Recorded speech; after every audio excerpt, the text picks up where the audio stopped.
Hi, you're listening to Book Chat with author Vivian E. Moore.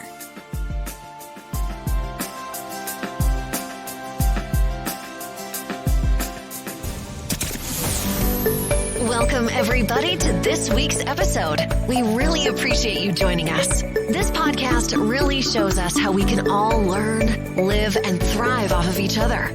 By sharing our knowledge through our conversations, we will impart some knowledge whilst learning ourselves how to progress even further. Here is your host.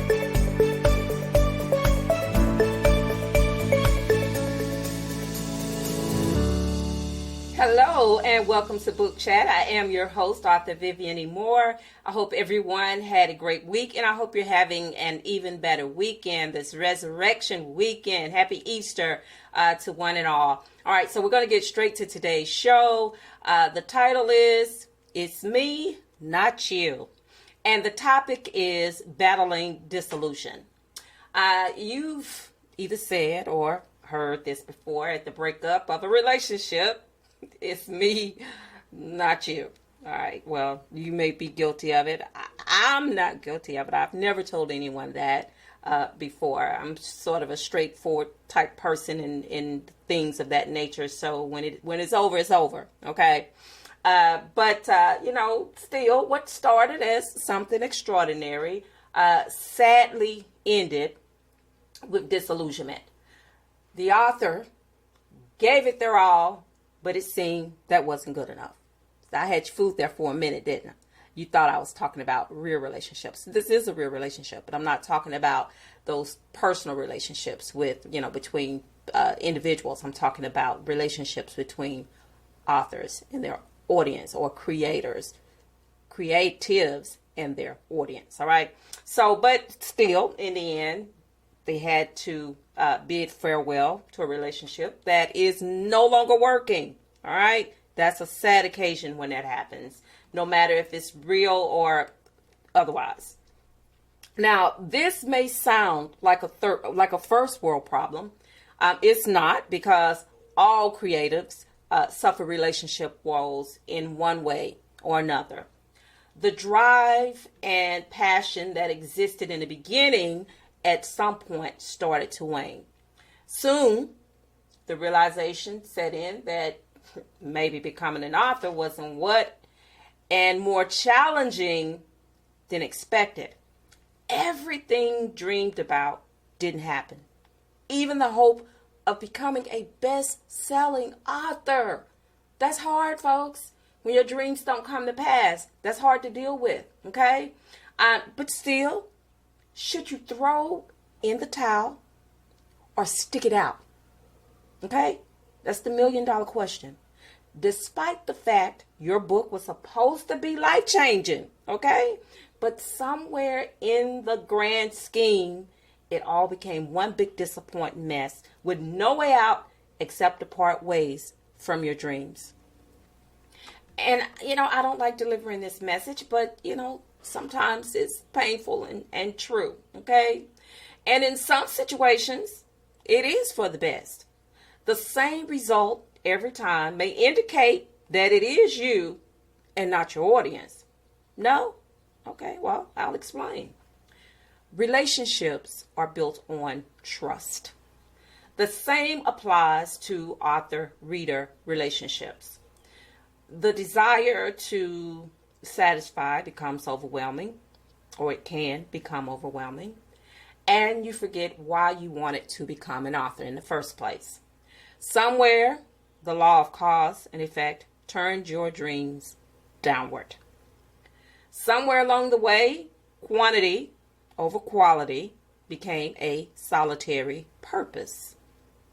The relationship forged with the audience became more about the author and less about them. And that's never good, because we always want to keep that relationship on a level playing ground when it comes to those readers. They expect certain things from the authors that they support. And so we need to give them that. That's why they give reviews. And we need to read those reviews and listen to those reviews, because readers know what they like. although you may be an author, you still read books, so you know what you like. So you can see it from their point of view. All right. Or at least try to see it from the reader's point of view. Now, when you let them down, or you feel let down in some way, and both are ready to call it quits, when the desired result does not come to fruition for either party. And I think B.B. King said it best. The thrill is gone, and that's never good. All right. We want to keep them happy. And as a result, it keeps us happy when the readers are happy. But it doesn't have to end, that way with the thrill being gone. God didn't create the world in one day. He took his time and he spread it out over 6. Now, that in itself was a teachable moment for us to realize that God does things in his time, not when expected. Okay. So we're not God. And so, we have to do things accordingly. And if you suffer from the why me syndrome, okay, don't despair. Today isn't your time, but it's coming. All right. All things come when they are supposed to. All right. It's not your time to shine right now, but you will shine if you stay with it. All right. Because it will happen in due time. So instead of giving up, stay in the game. If you put in the work, you can revive a dying career. All authors have days where book sales aren't what they expect and reviews are non-existent. They are nowhere near the top 10, but there is always hope for tomorrow. Okay? Someone needs to hear this today to motivate them to not give up, but to keep going. All right? I don't know who you are, but this show is for you. Anything worth having is worth working for, and that includes goals on any level. All right. As an author, you have grand illusions of becoming the next bestseller. There's nothing wrong with having ambition, but be ready to put in the work. The book selling business is energetic. You must match that energy to reach that goal. You could argue unrepresented and independent publishers have a disadvantage as far as marketing and relevance is concerned. And that may be true if you lack the resources to self-promote. Still, there's no excuse for not bringing your A game. I know what I speak. I'm a self-proclaimed relationship expert on paper, okay? And why I am a romance author, because I'm better at fictional relationships than real life ones. I'll be the first to admit relationships of any type are complicated. They require tons of work and presence. And that means that as a romance author, you got to bring your A game, okay? You got to stay on top of it because romance readers are serious about their material, okay? About the books that are put out there. And if it's not on par, they will let you know. And it's why I do what I do, because I love writing and creating new content for my readers, keeping them engaged and anticipating the next book. Hard work is rewarding. All right. I can't say that enough. Knowing that should motivate you to keep going, realizing that you will achieve that goal one day. We should all want to write great books and not only sell them. Okay. I submit to you that you should want to write and sell great books.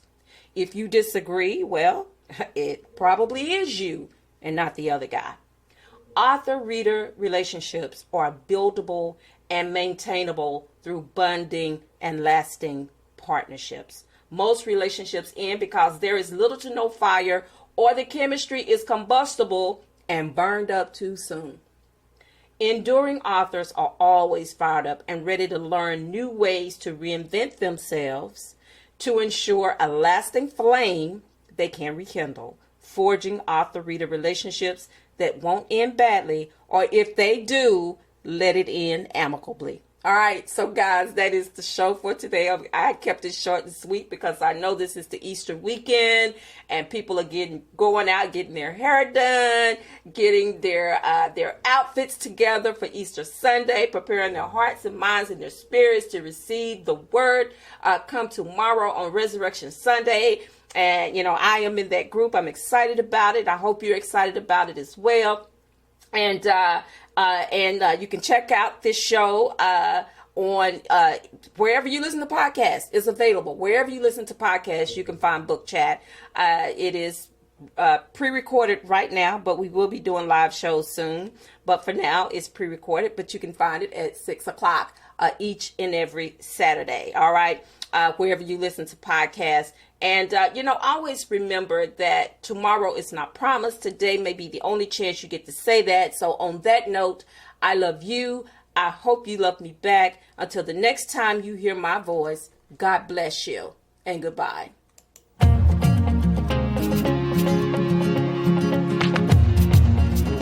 Loved what you've heard on this week's episode? Well, the answer is simple. It would mean the world to us if you could head over to iTunes and leave us a 5-star review and feedback. Spreading the word really is the best way to grow our podcast and achieve even greater things. Thank you.